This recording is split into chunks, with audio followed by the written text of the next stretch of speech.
Hello, good morning, good afternoon, good evening, good night, depending on when you're listening to this.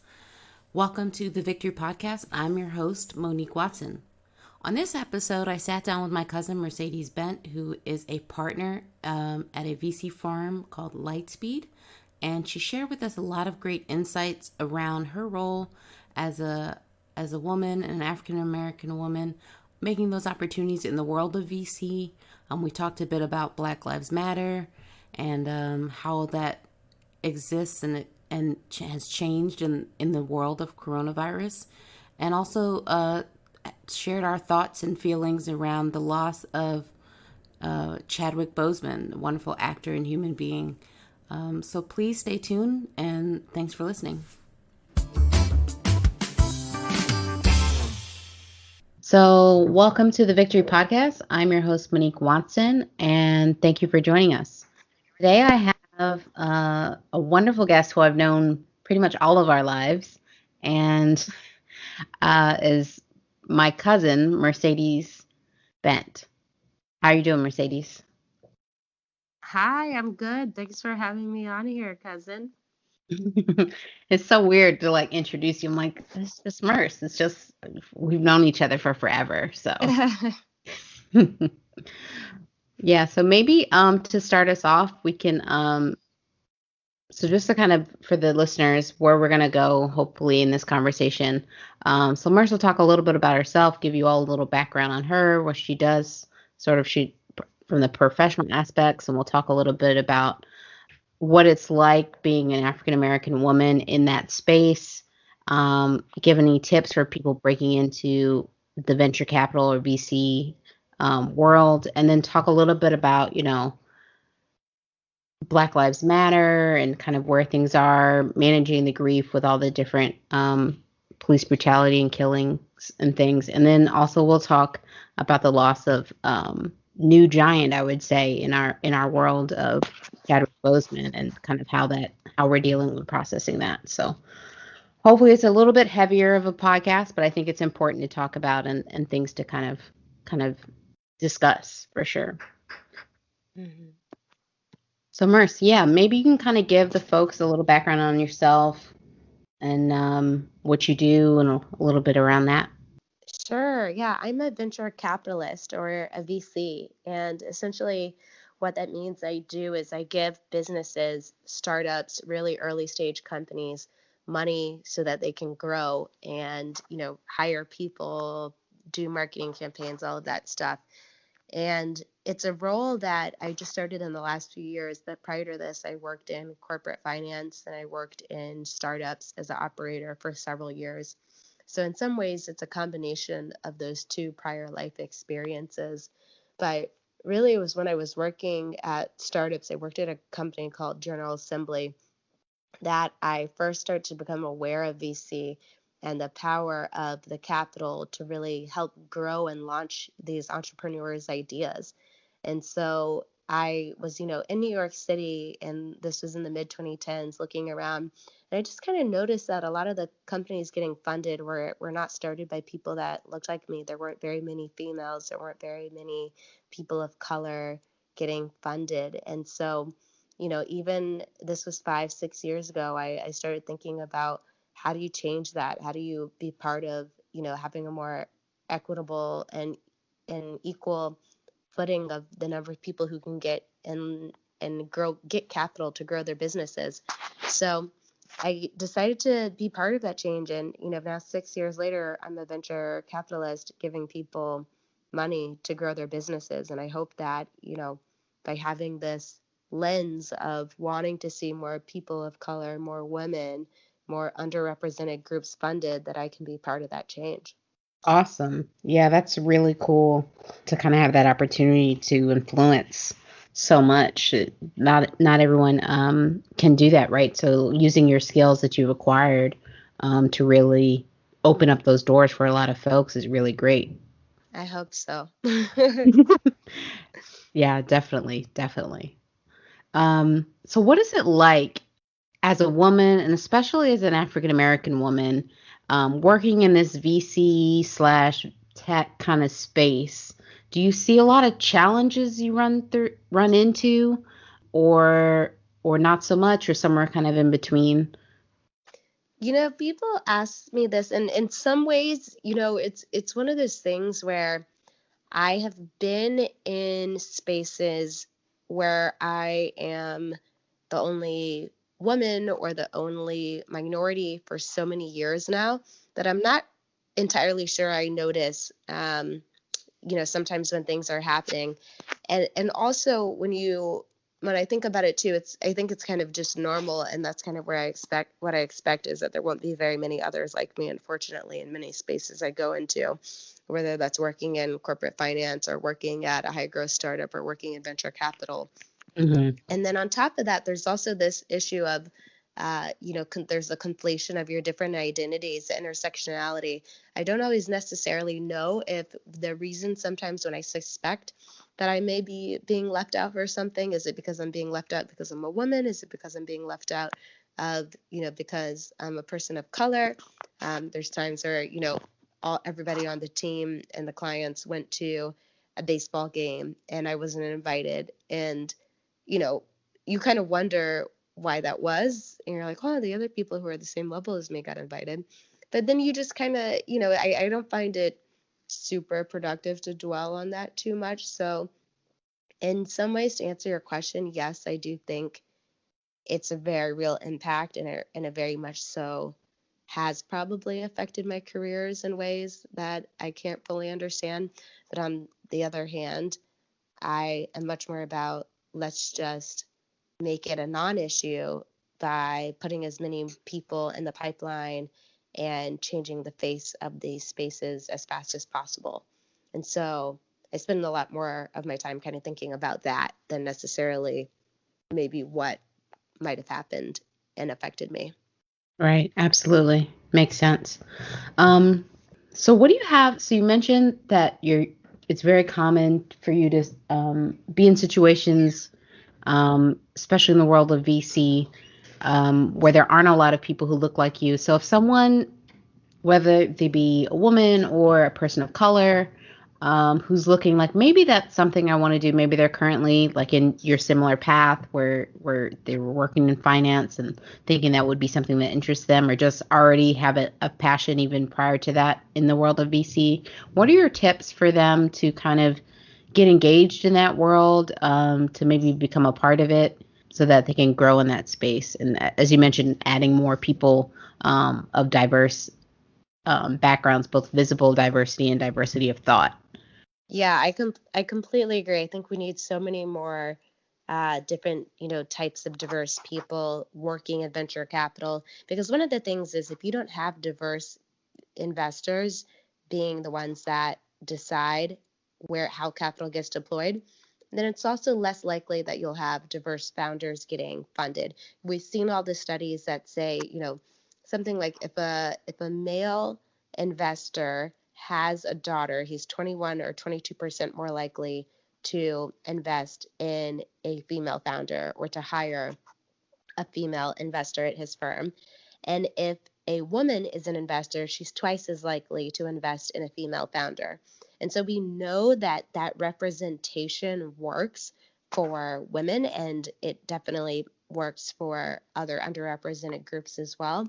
So I do think a lot about, this question and topic, and then the weight of the importance of it is so large. I mean, on top of that, a lot of venture funds have shown that their female founders have produced much higher returns for their portfolio, for their investors, than their male founders as a class. And so you kind of Wow. wonder, you're like, okay, if this business case is super clear, let alone why, we want to do it from a maybe morality or equality standpoint, then like, why aren't we doing it?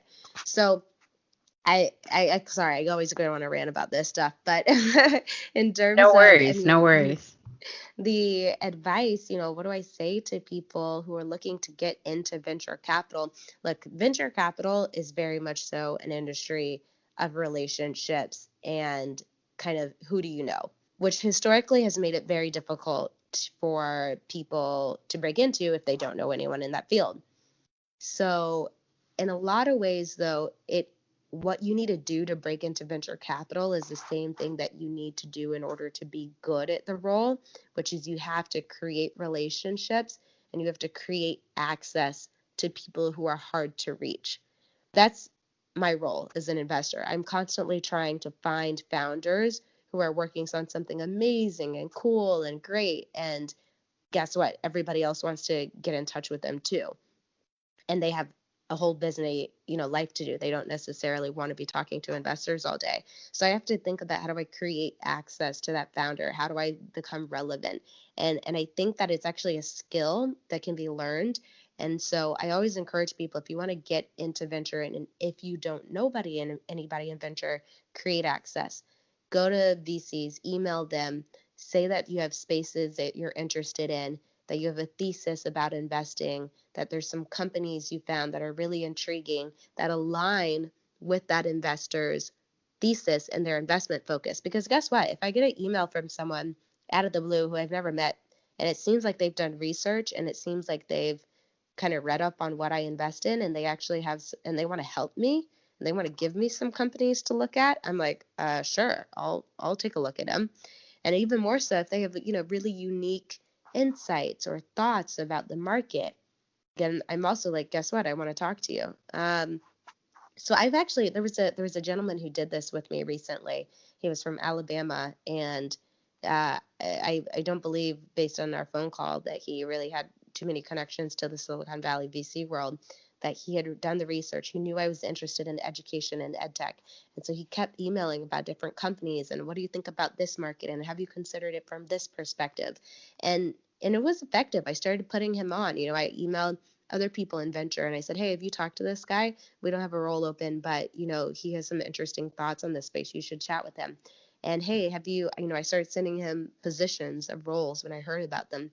Hey, have you looked at this? And he was a black guy from the South in a really small town.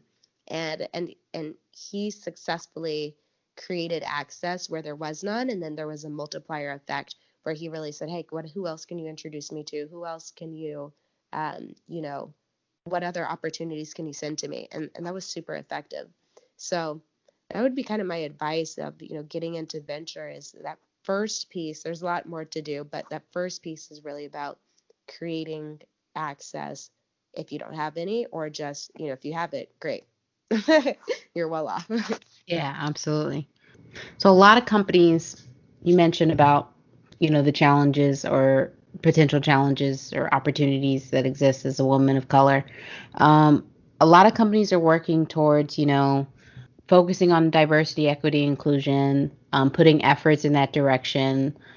My company where I work at as well also has been doing a lot around that, as well as workshops around unconscious bias and things of that nature. Are you seeing that in the VC world as much, as far as efforts to try and illuminate those issues and those challenges for folks, or is it something that they haven't reached that level of self-awareness? Maybe not the right word, but hmm Yeah, I mean, there was a huge explosion of interest after George Floyd's murder earlier this summer. And there was a phrase that became very popular in the venture capital community, which was make the hire, send the wire, which was kind of like, let's not just talk the talk, let's walk the walk. Like, go ahead, make the hire, make your team more diverse, and send the wire in order to invest in a founder of color. And so there was actually a really big explosion of activity. There were a lot of new funds that were created around, focused on diverse founders. And there was also a lot of hiring activity at funds across the valley to hire their first diverse investment hires. So that was really promising. There were also a lot of, SoftBank started a new $100 million fund focused on Black investors. Um, there was stuff that Google did with their new fund. There was a bunch of new first time emerging fund managers that launched new funds. My firm did something. I launched a new iteration of our existing Scout fund, all focused on diverse investors, diverse angel investors. So there was a bunch of activity that was happening. There was also a a clause that went around in essentially when we sign deals, when we sign term sheets, founders started putting in this clause saying, we want to talk to the person who's investing into us, the VC firm, about their diversity efforts and initiatives before we, fully ink the deal. So it became kind of also a negotiating point that they aligned. And on top of that, I also saw another type of diversity clause where founders would say, we want to have at least one diverse investor on our cap table after this funding round. And so it was really great to see all of this activity. And I think this is actually in many ways much better than diversity kind of training, implicit bias training. That's all very good and well and helpful. But I saw something earlier today that said, the revolution will not be implicit bias training. It will be when we fully change the status quo of ownership and wealth and representation.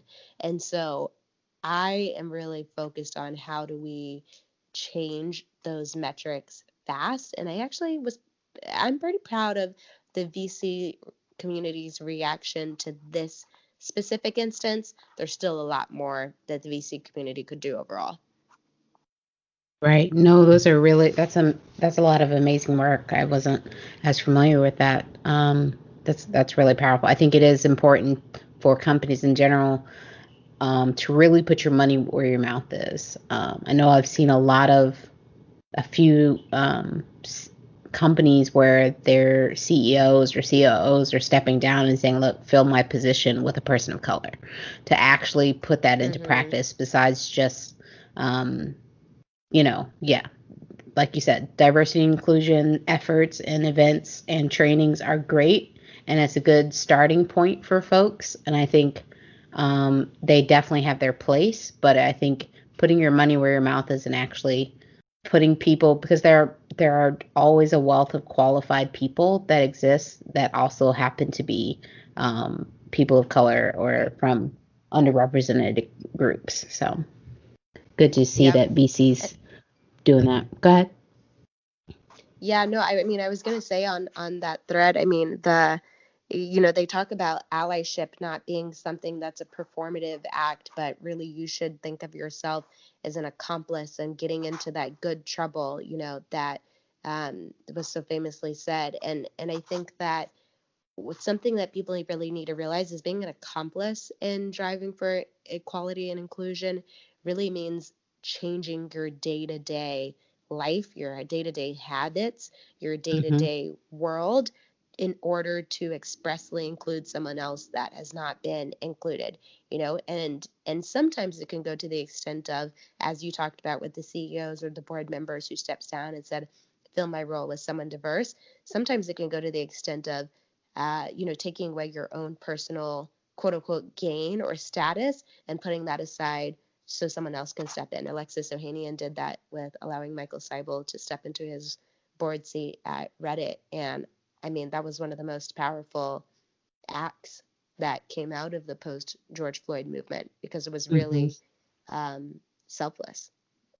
Yeah, absolutely. Definitely. That transitions us really well into some of our next discussion. You've already alluded around in this post George Floyd era, which is I think has become a major. Hopefully, if we look back long term, we can say turning point, but at least a fence post as it stands for the Black Lives Matter and this kind of new era of civil rights and everything.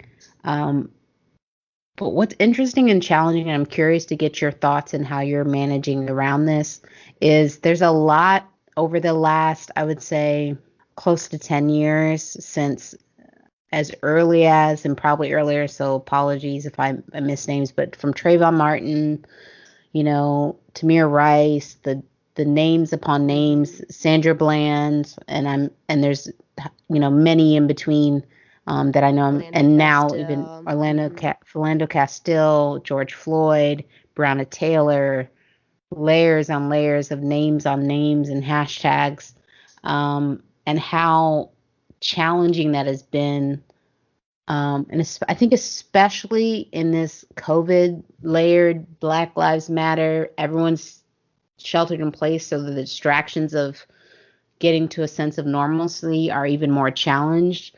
And I'm just curious on how you are managing, and how you're feeling, and how you're managing kind of that grief, this kind of almost steady state of grief over the last few months and years.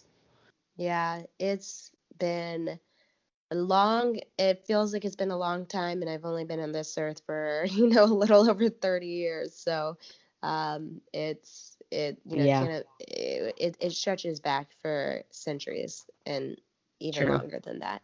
for sure. And I think that, it has been really tough, but I was enlightened this time that somehow this time felt different. And I think it's because for the first time, everyone was not able to distract themselves with their daily life. And the pain Yep. and the grief that the Black community typically feels when these, incidents have happened time over time again over the last 10 years, and many of them captured on videotape with very clear, you know, kind of understanding what happened. For the first time, it felt like in many ways like America saw this, and the video was so clear to the broader America, and they couldn't look away, and they couldn't not gra- grasp and grapple with, what was happening. And so for me, it just felt totally different in that, in all the other, mass in all the other times where there's been mass protest after a shooting of a unarmed Black person and Black Lives Matter hashtag, and all that has been done. Before, I really felt like I was doing it alone, and alone meaning with the Black community, but alone at work, alone in, as we talked about before, many of these spaces that I'm in, that where there's no other people of color. Hmm. And I actually, talked about this a year ago, where before all of this was happening, how, when the Philando Castile stuff happened in 2016, I was at work, and I remember, or maybe it was 2015, feeling just so alone. Like, I wanted to go home. I couldn't work the rest of the day. My brain was fried. It really wears on you emotionally to the point that you can't even do your work. Every little typing of an email and responding to a call feels purposeless. And why should I possibly be doing this when my people are out there dying?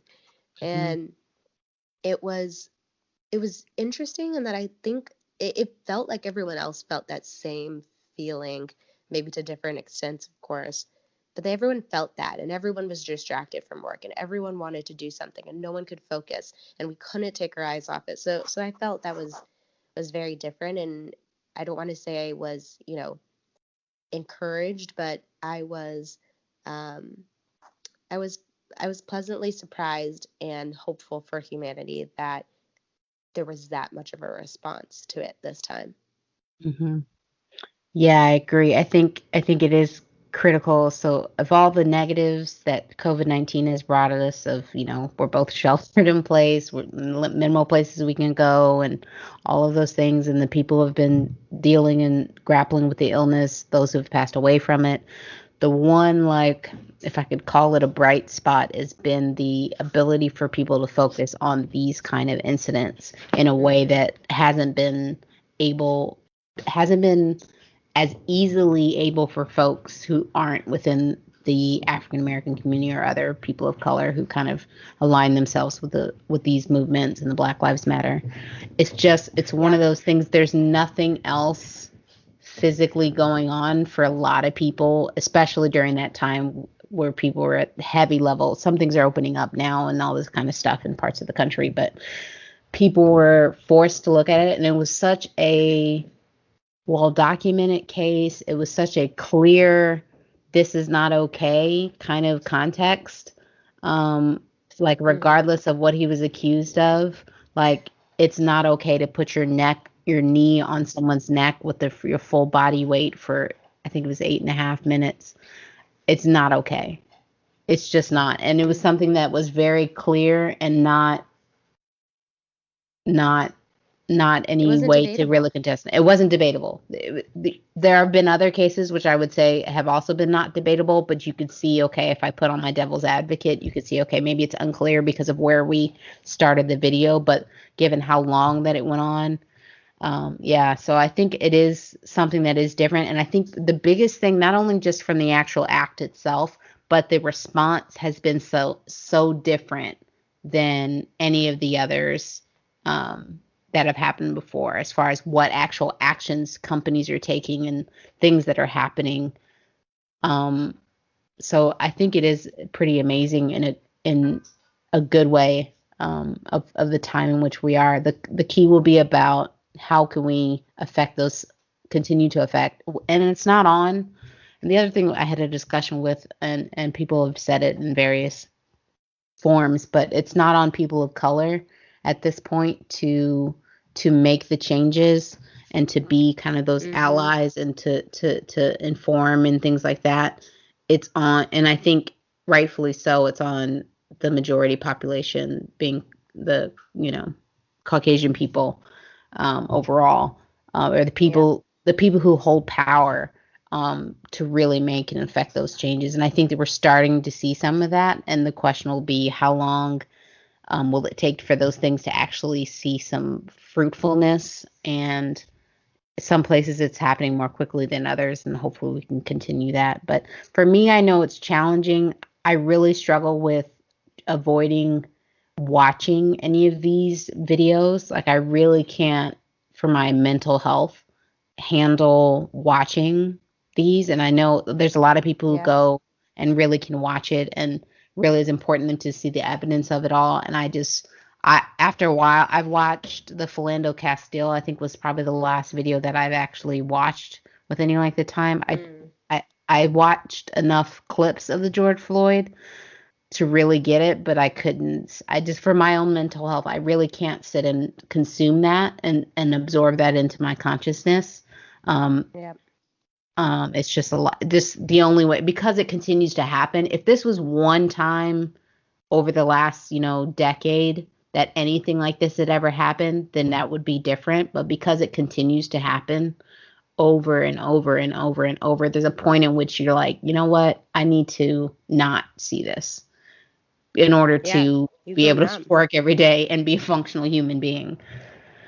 So, Yep. Negative news overload is real. I mean, yep, it's we're experiencing a form of almost PTSD, you know. I don't yep, want to say that lightly, but with so much exposure to trauma. I mean, they talk about this all the time for people who are the workers that, monitor social media sites and who have to constantly take down all of the terrible videos that are online.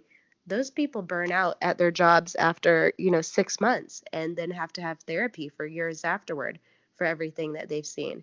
And this is not our full-time job to be watching these, but this has been happening for decades over our life. So I completely understand what you mean. I feel the same way.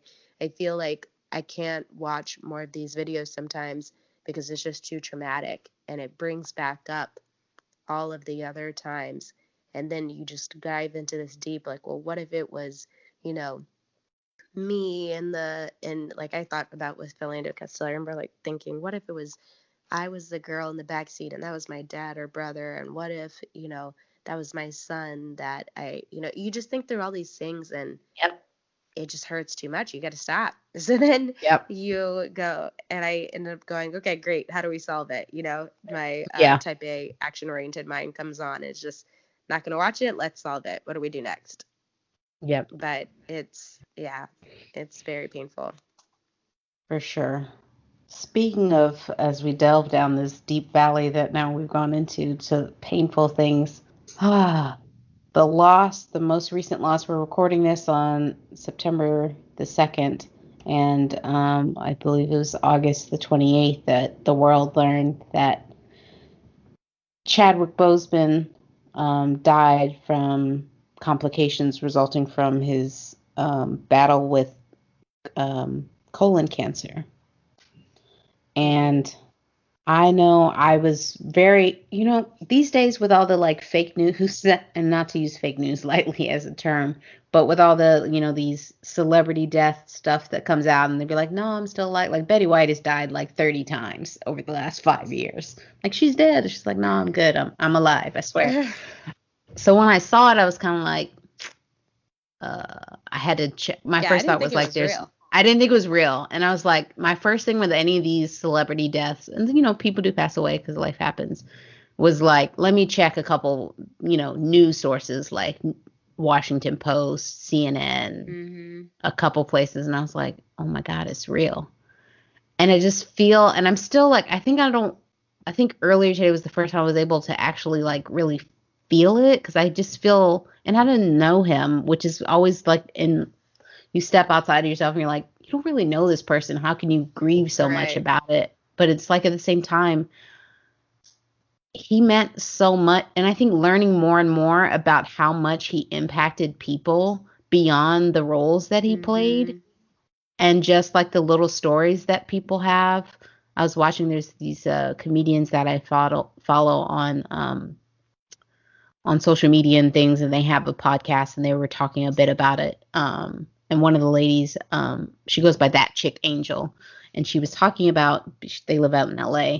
Her one of her friends is very close to that family and the Bosemans, and so she's met Chadwick a couple of times. And one, they were at this friend's kid's birthday or something, and he was like super nice, very chill. Actually, she was there with her like twin kids, and he was like helping with trying to wrangle the kids because she was like there without her husband for whatever reason, and so she's like trying to wrangle two kids, and he was just very like down to earth, like, okay, I got this one, you got that one. So like those Wow. moments where you're like someone who's, he's Chadwick Boseman. He's, he at that time had done 42. He had done the James Brown movie, all this kind of stuff. So he's like a celebrity, right? Someone of such high regard professionally and just being such a caring person. And I just think it's really crazy slash amazing that we had no idea that for 4 years Mm-hmm.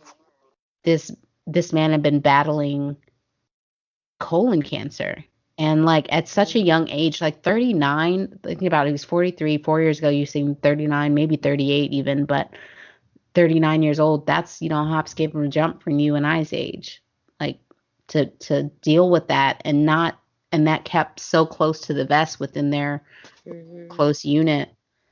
It's just so heavy. And I think, as we talked about with the coronavirus stuff, I think it just hits a little different because there's not that Mm-hmm. distraction for you. So I'm just curious on your end how you're how you found out, how you're dealing, what does it mean to you? Kind of some a little bit about that. Yeah, Monique, everything you said, I mean, resonates so much. That one hurt in a way that you didn't expect it to. The exactly what you said. You're like, I don't know this person. Like I wasn't a huge Chadwick star, but it's just the way it all went down and the way exactly not knowing that he was fighting for all this while he was giving us the performances of his life. He was going through his own biggest story of his life.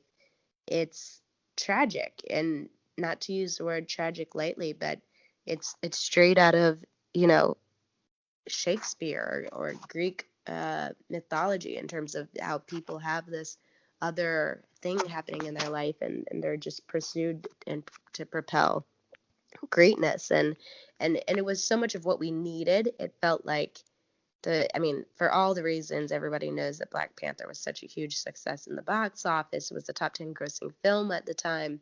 It was, you know, the first time that our culture had been displayed so beautifully. It had so many ties. It brought together the entire diaspora. It brought together Africans and Black Americans and the rest of the diaspora in such a beautiful way. And for that person to be gone, or it's kind of like it's our superhero. Um, so yeah, I was very moved by it in similar ways that I did not imagine. And I remember I read his over the text of his commencement speech to Howard several times, watched the video dozens and dozens of times. and really took away that, he was so purposeful with what he was doing. He knew that this was happening. He pushed himself to achieve these milestones and to fulfill Mhm. the reason he was here on earth before he left. And it's just so inspirational. You sit there, and I know there were tons of people, I talked with over the past few days of, wow, do we know our purpose as well as he knows his? Are we so singularly driving toward it and focused on it? And will I have that type of legacy? Not that will I have a Hollywood entertainment legacy? I won't. But well, let's be clear. I work in a much more boring industry. But will I have a impact? And really the question of, can you have such a big impact if you don't know what you're driving forward toward, and you're not so singularly focused on it, and if you're not willing to sacrifice to the level he's sacrificed, giving up the last few years of being with your family every single day so that you can shoot and film and all of these things. He sacrificed his own time and well-being. I mean, bulking up, slimming down, bulking up again for those roles.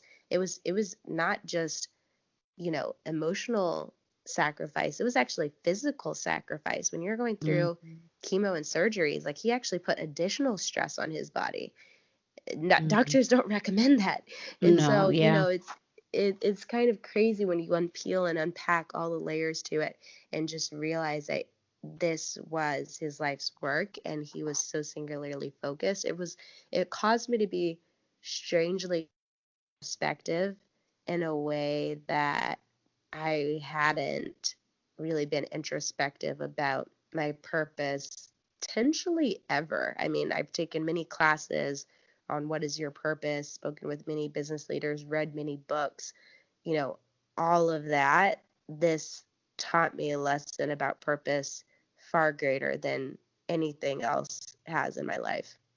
Yeah, absolutely. I think if anything, as a lesson for Chadwick's life and how he lived, based on, this is of course my viewpoint of what we can see, is that he was so deliberate, as you stated, like very deliberate on the roles he took, the ability, and making room and places for people. Example was of one I saw a video of about on some film that this guy, a person of color that was supposed to be just an extra, his chauffeur in, I want to say it was James Brown, but it could be another movie. But he played his this guy that was supposed to play his just a chauffeur and just not having lines. He advocated for him with the director to say, that give this character a line, give this something, and that totally changed that person's life. So being that Yeah. person to open doors for other people, I think that's what I've gathered from his life, is to be grateful, because people talk about how down to earth and wonderful and just this calm, quiet force that he was, and just hopefully that I can do that in my life, in my lane, right? I'm not also going anywhere near Hollywood, but to open doors for people where I can, if there's an opportunity to give people a chance. And you mentioned doing that in VC as well.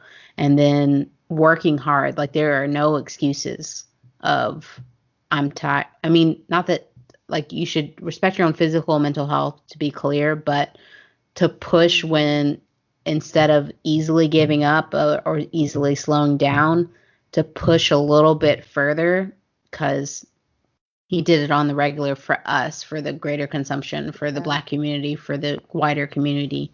So to also push myself in places that'll hopefully make an impact. So that if anything positive I would say out of his life and what we've been able to consume, is to thank him for his, like you mentioned, his sacrifice. It doesn't make, Yeah. for his family, doesn't, solve anything, but I think it's just an important lesson that people care. And I think, thankfully, people, I think, recognize and really have absorbed and shown such love for him. And hopefully that his family is receiving that and feels that. Mm-hmm. Exactly.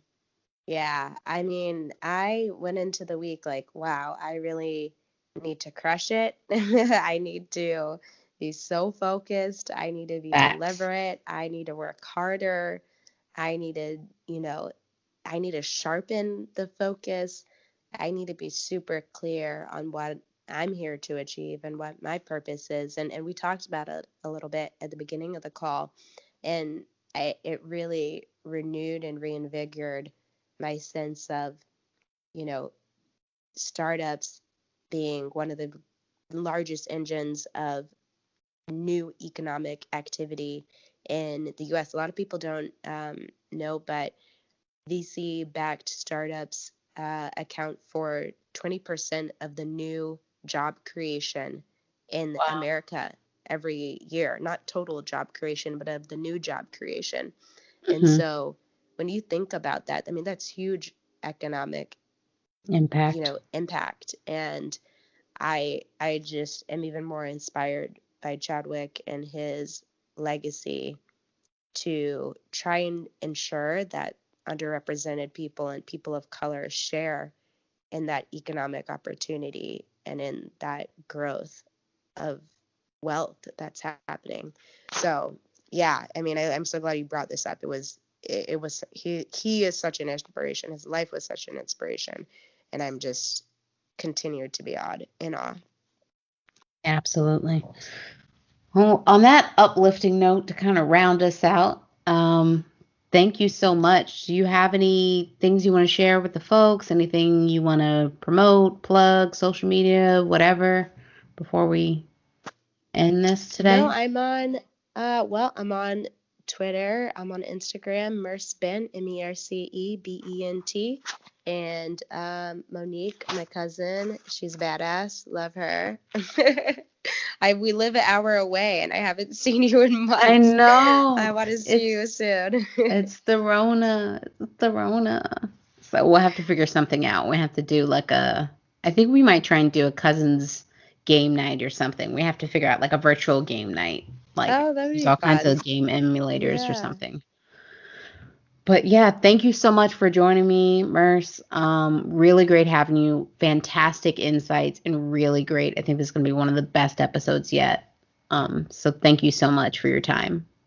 Thank you for having me. I love this podcast. I love how you get into deep, serious topics with people. So I was so honored when you asked. Thank you again, Monique.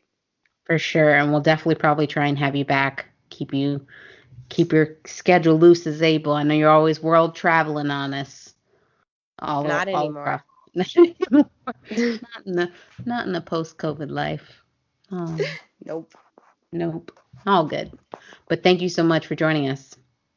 All right. Thanks, Monique.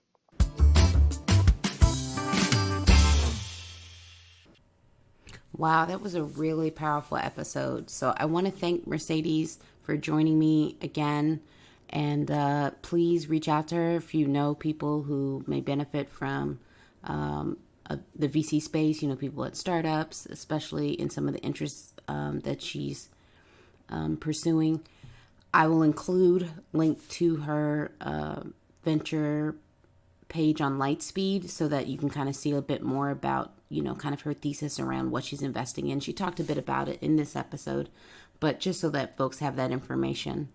As always, please feel free to share this podcast, this episode with people you know, people you don't know, strangers, friends, enemies, anyone in between if you really like what you listened today. You can find us, of course, on social media. We are at The Victory Pod on Instagram, Twitter, and Facebook. So please check us out there to keep you up to date on the latest and greatest. And as well, you can join our email list on thevictorypodcast.com so you can get notified when we post new episodes. Also subscribe. We are on pretty much every platform that hosts podcasts. So whether that's Apple Podcasts, Google Podcasts, Spotify, all that good stuff. If you go to thevictorypodcast.com, there's a tab around where to listen so you can access the various places where we're hosted and subscribe right there. I encourage you to follow, subscribe, wherever you listen to your podcast. And I'll end this episode like I do every episode. Every problem has a solution. It's whether we're willing to do the work to find it. Let's do the work and be victorious.